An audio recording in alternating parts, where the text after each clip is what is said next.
From Radio America, it's Neal Asbury's Made in America, the show that explores American industry, large and small, and promotes American-made products everywhere. Put Neal Asbury's Made in America to work for you. A very big welcome to you today. I'm your host, Neal Asbury, together with co-host Dr. Rich Rothman.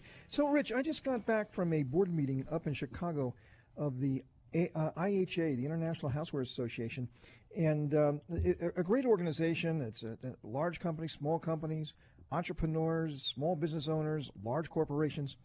And I got to tell you, the tariff thing is a really big concern in the industry. And, there's kind of like this gloom and doom out there. And then there was this report that the Wall Street Journal said that President Trump is said to the Chinese, let's get together and talk about this. And then the following day comes a report that President Trump has made up his mind and he's going to hit this at least the $200 billion, if not the whole enchilada, and put tariffs on everything that we buy from China. I mean, this is a real sort of up and down, a topsy-turvy thing. I mean, it's quite a rocky road ahead. I understand that, but we need some certainty in this market. But yet, small business anchors have not been set, since almost the beginning of time. So it's hard to reconcile all this data. Well, it is very, very strange right now, the way we're functioning. And I was watching, I guess it was Fox Business News the other afternoon, actually listening to it on satellite radio, and in my car.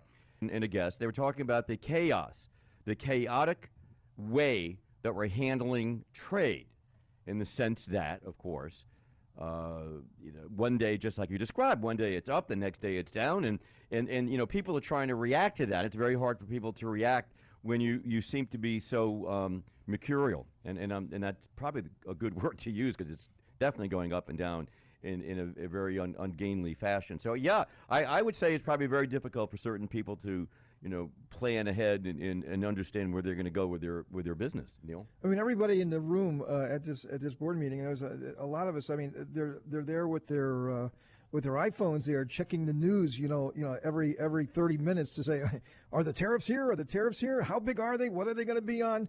But really, it's no way to run a business. You can't run a business that way. I understand why the president is doing what he's doing, but there's got to be certainty in the marketplace, and it just can't be this up and down, these peaks and valleys. Businesses have to invest, and they have to invest based on some level of certainty.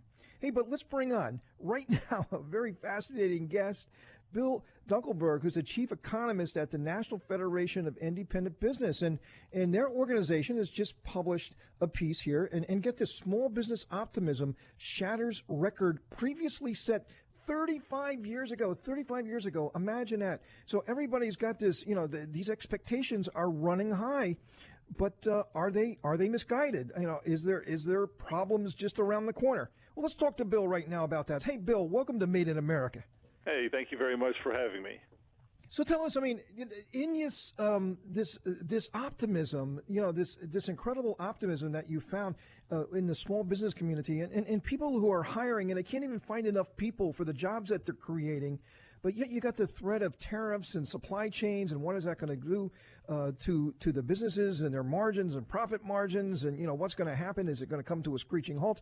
So is that been put into this optimism index that you're looking at? Well, it's in there if the owners of the small businesses out there are worried about it, and I don't think they are. First of all, remember, there are 6 million employer firms in the U.S. 90% of them have under 20 employees, and they kind of dominate the service sector. So there's not a lot of exporters here or a lot of people who import stuff directly. So ultimately, they can be affected by the change in prices that we get because of the tariffs, but most of the tariffs so far have been threats, and they aren't implemented yet. So we'll have to wait and see. So in the meantime, on Main Street, demand is so strong that we have jobs we can't fill. We can't hire enough workers. Profit growth is at a record high level. Expected sales are terrific. Inventory investment plans are the highest we've seen in 45 years. I mean, that's the story now on Main Street, and that is almost half of our private GDP and half of our private sector employment. So they're doing well, and if the big guys aren't along with us, well, we can carry them for a while. So, Rich, what do you think about that? I mean, what are you seeing? I mean, that's great news. Main Street is just chugging along and doing very, very well. Well, But yeah, there is this uncertainty out there too. I mean, with our manufacturing segment, I mean, 50% of what we import from China are components and raw materials that goes into our manufactured goods, and a lot of those people are small businesses and entrepreneurs. Well, there are two psychologies parallel to each other right now. One, as we just pointed out, as Bill pointed out, you have Main Street in terms of its client base is doing well. The cost of living is going up a little bit. Things are moving along. People are selling product. Everything seems to be moving in the right direction. And yet, when you go on the manufacturing side, so there's the parallel track, you have people wondering, how am I going to fulfill future orders? How can I meet the demand that I have right now if I'm not sure where my raw material or the parts that I need to build my widgets are going to be there? So it's a very, to be perfectly honest, it has to have some resolution. It can't continue, well, we're up, we're down, I'm prepared to go to $200 billion. And I'm a big Trump supporter. I think the economy's doing great. I think he's under attack. I think he's done great things, given the situation that he's in. It's been remarkable. But yet, there are certain nuances of what he's doing that long-term can really hurt us. And so let me ask Bill, and let me ask you, Neal, how do we resolve this? I mean, who is going to have the ear of the president to resolve this and understand you can't be so, so capricious?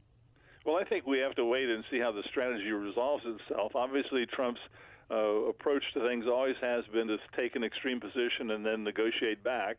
So what we don't know now is, what will really kind of happen to the trade agreements, and they could end up, as he alleges they will, in a much better shape for the U.S., kind of modernized, given that our trading partners aren't needy anymore. They're very well-developed, advanced countries. So, that's what he's really trying to do, and whether that works or not, we'll see.